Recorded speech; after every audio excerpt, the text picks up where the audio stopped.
bad luck.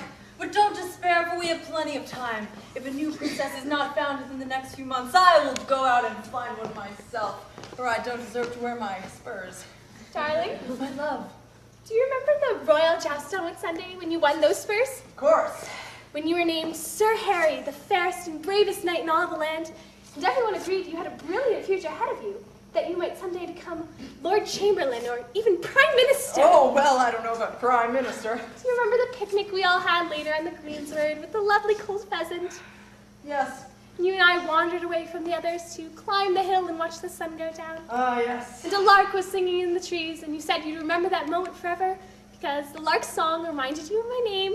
Yes, Larken, yes. And then we watched the sun go down. Yes. Well, I'm going to have a baby. So you see, the must be found, and soon, or I shall have to go away somewhere. Oh, darling, I'm so worried. This could ruin you, and you've never been Prime Minister or anything. Just say the word, Harry, and I'll go now. I'll go far away where they'll never find me. Just say the word. No. You'll stay here. Why should we both suffer all our lives just because you had a moment of weakness? Oh, Harry! We're none of us perfect. Everything's going to be all right. Thank you, Harry. It won't be long, it won't be long, it won't because it can't be long before our dreams come true. Because you know I don't belong, and furthermore I shan't belong to anyone but you. In a little while, just a little while, you and I will be 1, 2, 3, 4. In a little while I will see your smile on the face of my son. To be forever hand in glove is the way I have it planned, but I'll only stay in love if the glove contains your hand. In a velvet gown I'll be coming down the aisle, and it's bound to seem as though the waiting's only been a little, in a little while. Have you any idea how soon, my love? November. Oh, November. My time is at premium, for soon the world will see me a maternal bride to be. I know I mustn't worry, Harry, still I wish you'd hurry, Harry, marry me. In a little while, just a little while, you and I will be 1, 2, 3, 4.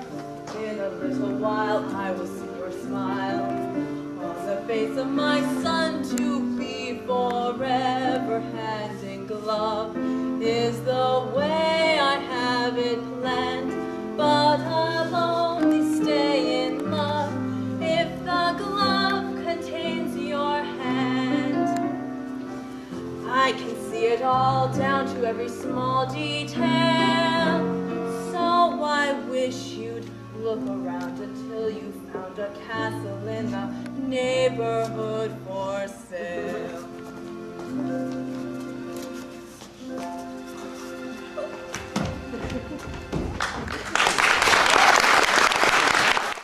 I have never been so humiliated in my life. What's the matter? I thought she was a chambermaid. What? Chambermaid! Larken, how could you? How could you mistake the princess for a chambermaid? How could I? How could you mistake that chambermaid for a princess? Don't say such a thing just because you made a stupid mistake. I made a mistake? Don't you dare try and blame this on me. I do blame it on you. She was on her hands and knees scrubbing the floor. She's a real lady wherever she was. And that's more than I can say for some people around here. I hate you. Well, I hate you too.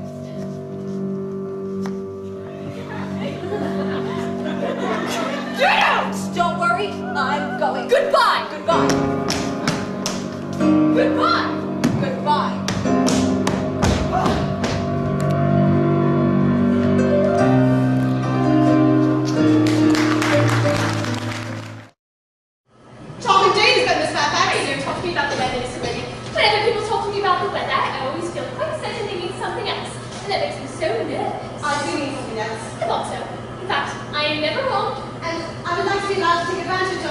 Grandma's temporary absence. Certainly advised you to do so.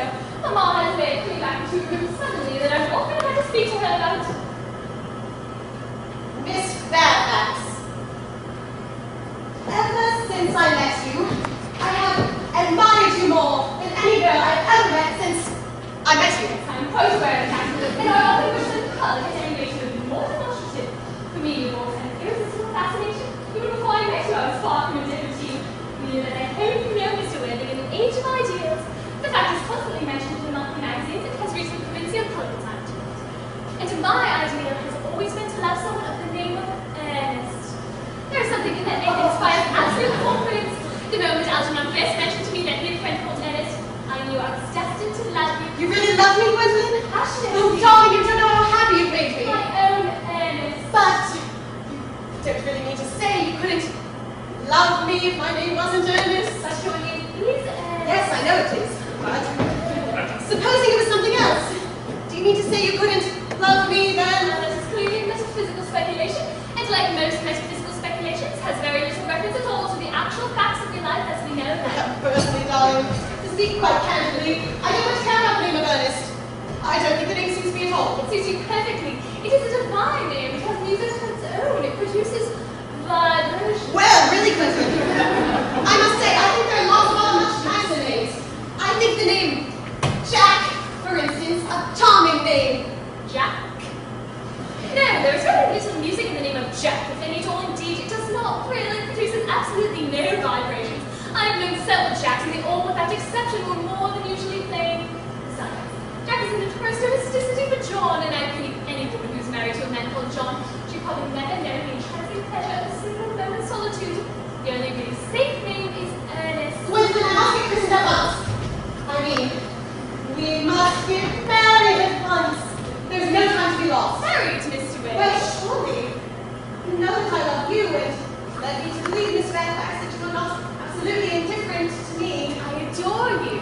But you haven't proposed to me yet. Nothing has been said at all about marriage, and something has not even been touched on. Well, may I propose to you now? I would certainly find an admirable opportunity. And to spare you any possible disappointment, I feel it only fair to tell you quite frankly beforehand that I am fully determined to accept. Gwendolen! Yes, Mr. Worthing. What have you got to say to me? You know what I've got to say to you. Yes. But you don't say it.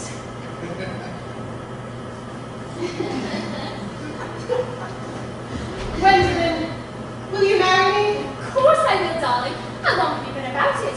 I'm afraid you have very little experience in how to propose. Oh, my own one. I've never loved anyone in the world but you. I hope men often propose for practice. I know my brother Gerald does. All my girlfriends tell me so.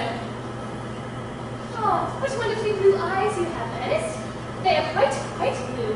I hope you will always look at me just like that, especially when there are other people present.